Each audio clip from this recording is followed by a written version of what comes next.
So this is one of those videos that, I hate to do. So a young real estate investor, I believe his name is Jalil. I didn't know him, but I know a lot of people that knew him. And he was unfortunately shot and killed at an investment property that he just purchased. Now, I've heard a lot of what they're saying that happened. I'm not here to really talk about those details, but from my understanding, he was minding his business at his own property he just purchased, and he was shot and killed. And I don't know if he was armed or not, so I'm not really going to get into those details. But one thing that these real estate agencies, these brokers, these real estate podcasts and these real estate groups and these courses, one thing that they never talk about that I've mentioned on this channel several times is that if you are a real estate agent, if you are a real estate investor, a real estate professional, period, you should be armed no matter what. Rest in peace and condolences to his family. Like I said, I don't know the details. I don't know if he was armed or not, but this is just something that I've mentioned on this channel before. I've mentioned this in several videos for the past year that I've been on YouTube. And most people aren't going to talk about this. Investing in lower income areas, they all come with their share of problems. And one of those problems is gun violence. And if you're someone that is a new investor, or if you're a seasoned investor, you should always be armed, okay? Whether it's mace, a knife, a firearm, something, because again, people are crazy. It's straight up, people are crazy.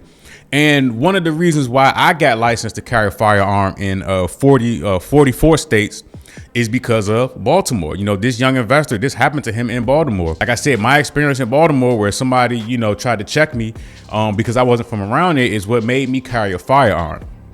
And I feel like this doesn't get enough attention. So if you are a young real estate investor out there, or agent, or whatever type of professional, even if you're an inspector or an appraiser, learn your local laws, get licensed to carry a firearm, because things like this happen. There's been several times where I've gone into properties and there may have been a squatter in there, and fortunately enough, every time I've come into the presence of a squatter, they got scared and they ran. But you never know the person's intent on the other side. Somebody squatting may feel as though that property is their home, and they may, feel as though that they have to defend themselves. And I've been put in some crazy circumstances. I've had agents that have known that there were squatters in the property, but didn't say anything. And again, this all goes back to, how to defend yourself, knowing your laws. In the state of Maryland, we don't have stand your ground law. We have stand your ground statute. But in any stand your ground case, or state, you have to still know your law. If you walk into a house and a squatter jumps out and they throw their hands up, well, technically you can't shoot them because, it's an even, it's like hand-to-hand combat. And that really goes to the next thing. I think people should learn how to engage in hand-to-hand combat. Like myself, I've been taking martial arts, jujitsu, taekwondo since I was in high school. I actually stopped when I graduated, and I recently signed back up. Because you got to think, there are some cases where if you walk into a property, or if you're out front of a property, you may not be able to get to your firearm fast enough. And if somebody, or you may have to fight if they aren't trying to harm you with the knife or something, and you got to be able to defend yourself, right? So, I'm not just talking about learning karate or learning kickboxing and just learning techniques not going to prepare you for the field. It's almost like basketball, where you can dribble in your garage all day long, but you won't know your true skill level until you master an opponent. So with that, I'm talking about actually sparring with somebody that is just as good as you are, or better, just so you can know your skill level and your body's response when it comes to fight or flight. And when you're in some of these situations, these type of situations are unfortunate. And again, get legally licensed to carry a firearm. Learn your laws. When I go into a home, when I'm showing homes with the client, I don't, pull out a gun and walk around the house and clear the house. No, that's not legal. I'll just walk around just regular. And of course, you only use lethal force when it's needed, if you are ever in that situation. But again, when I do show homes, I'm always armed. That's just me. Even sitting in this window, like, what I'm saying? I'm not like, I don't play Draco in the closet, because people are crazy. So these are things that you have to know, and nobody ever really talks about this or discusses this in the real estate community. And I think that these brokerages, these investment groups, and these associations, they should start having classes where they, have training days where they show people how to shoot, have training classes where, they teach people self-defense maneuvers, because these things happen. I did a video in the past where somebody called an agent and asked for a showing, and she showed up to the home and they killed her. So these are things that, people don't think about. Anytime I ever go to a property, especially in Baltimore, I circle the block first just to get a awareness of who's where and what the area is like. Then I'll park, and I always plan my entrance and my exit. I don't just pull up, hop out, and go in. And, Baltimore is a completely different monster than DC, completely different monster. DC has gotten, like a lot of people have gotten used to DC, so they're not as territorial as they were like 10, 15 years ago.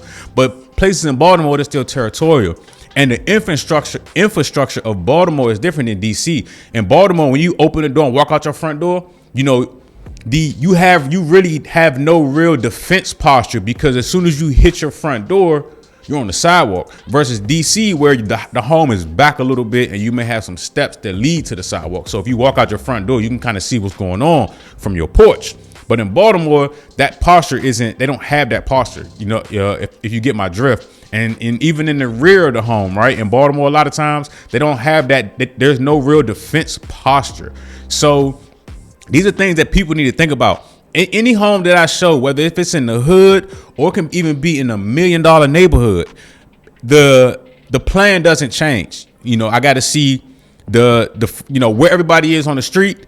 See if anybody's hanging around, and then even walking into the home. If there's a doorbell, even though the house may be vacant, I always ring the doorbell, knock on the door, just in case somebody's in there, because you may scare somebody, and then somebody in there may have a gun and they might shoot at you. But at least let them know or give some kind of warning that you're coming into the home.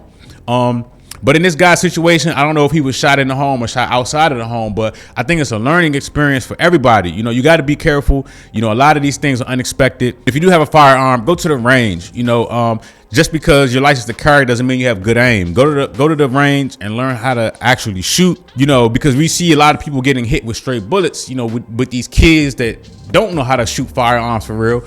They're just out here shooting. So you should also learn. I just wanted to bring this to you all attention. Like, again, if you look at my videos a year ago, okay, when I talk about what you need when you go to see an investment property, the first thing I always say in every video is have a firearm.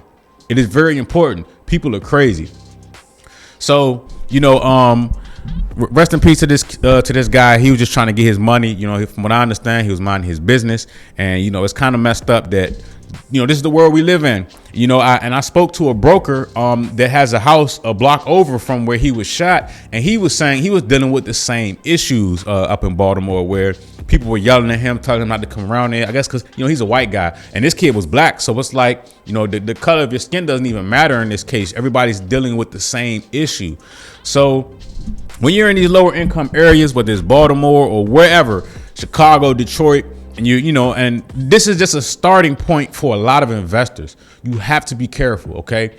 If you do not have a firearm, get one. A knife is cool, mace is cool.